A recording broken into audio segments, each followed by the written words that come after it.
Well, the federal government says it expects largely business as usual at the Canada-U.S. border now that cannabis is legal. But Bill Blair also says Canadians should know the rules and be careful if they plan to travel to the United States. And what happens if they get questioned by a U.S. border official? Is there more the government should be doing to defend Canadian travelers? And what questions still remain when it comes to crossing into the United States? Let's talk about that. From Vancouver, I'm joined by Len Saunders, a Canadian-born U.S. immigration attorney based in Blaine, Washington. He has worked with dozens of Canadians who've been denied entry to the U.S. because of cannabis-related issues. And here with me in Ottawa is Warren Kreitz, a certified specialist in immigration law.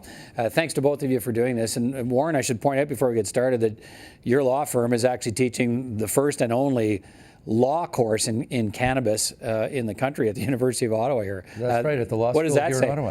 Well, it's very interesting and innovative. We start the program in January, and 25 students filled up. That's the limit on the registration. There's a waiting list of 90 others who wanted to get into it. And so we might see more of that in this country with legalization. We'll get to more of all the issues involved with Warren in a second. But Len Saunders, let me bring you in here. Your law office is just, we know, 2 blocks south of the Canada-U.S. border. Give us a sense of what Canadian travelers should expect when crossing into the U.S. now that pot's legal on this side of the border. I'm telling Canadians, until there's more guidelines or a firmer answer from the Americans, to be careful entering the United States. It's dangerous.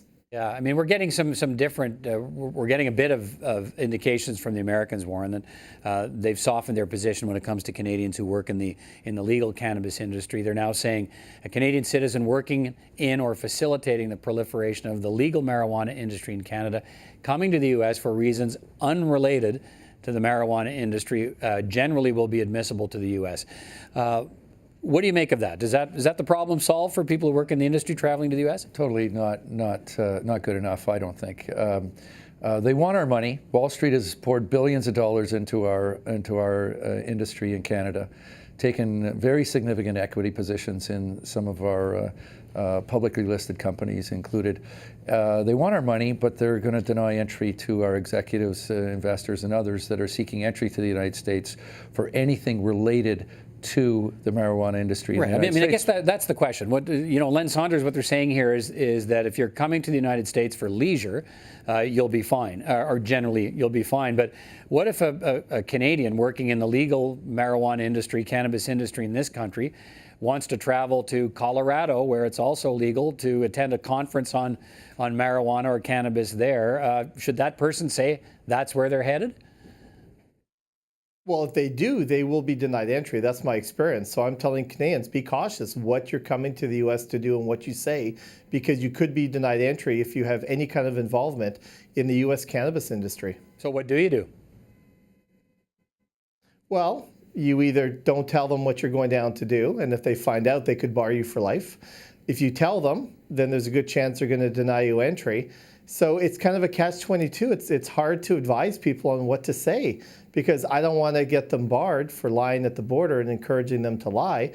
But at the same time, if they tell the truth, they're probably going to get denied entry. So it puts everyone in a very difficult position. Warren, what do you think of the advice the Canadian government's been giving Canadian travelers, saying, look, whatever you do, don't lie.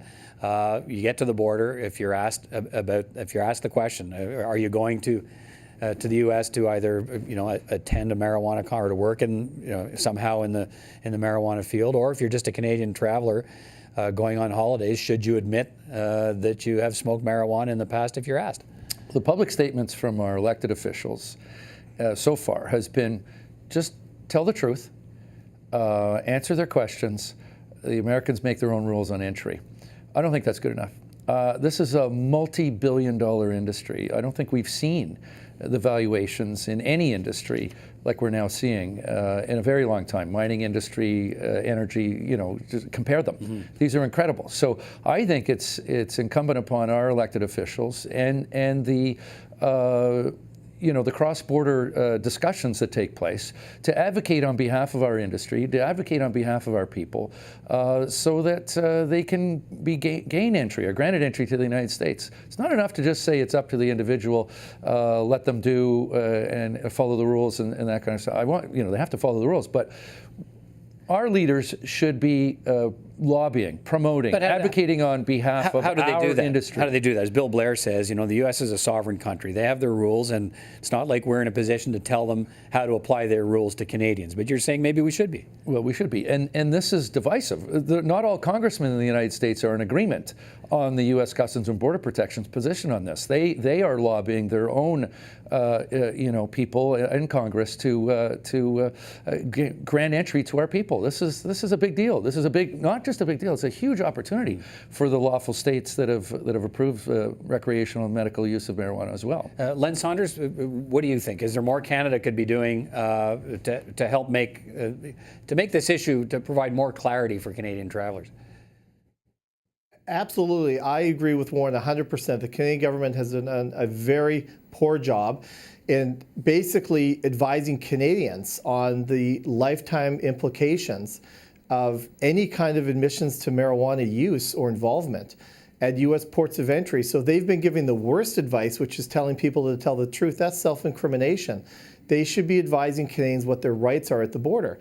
And, I don't know at what point the Canadian government is going to wake up and realize that this is an issue. Okay, but if you decide, one of the pieces of advice that the government gives is that you're always free to abandon your attempt to enter the U.S. because they're asking you about cannabis usage and you don't want to answer the question. Doesn't that just raise a red flag for the next time? They say, if you get the question, don't want to answer it, turn around, try the border another day. Can that really work, or do agents, put up a red flag, take a name at the border, the next time you try to cross, you'll pop up on a computer as refusing to answer questions about cannabis? Isn't that a problem? Well, it is, and that's what's going to happen. So if you refuse to answer questions at a port of entry, you will be denied entry for not cooperating, and you will be turned north back to Canada, but at least you won't be barred for life. And I tell Canadians, you can try a different day at a different port of entry, and chances are the officer, even though you will be sent inside for questioning, most officers don't zealously try to get you to admit to your past cannabis use or involvement. And so you have a better chance to try it on a different day at a different port of entry than basically putting yourself into this lifetime bar, having to apply, the cost, the time. It's a much better solution, even though it is somewhat risky. Warren, what are your thoughts on that? I completely agree with Len on this. These officers, both on the Canadian side and the American side, have individual discretionary decision-making authority. We should be clear, the Canadians now will be starting. On the Canadian side, if you come back from the U.S., it will now be a standard question at the Canadian border crossing. They will now ask if you're carrying cannabis or if you're... I don't think so. I don't think... The government's already said they'll be asking that question. I don't think there's going to be a standard question always asked of most people. As Len says, this is a tool in the toolbox. If an officer, a U.S. officer we're talking about now, doesn't like the person for some other reason, they can pull that tool out of the toolbox. They can pop that question and see where that line of questioning goes. And if it goes into a direction of inadmissibility, they'll use it.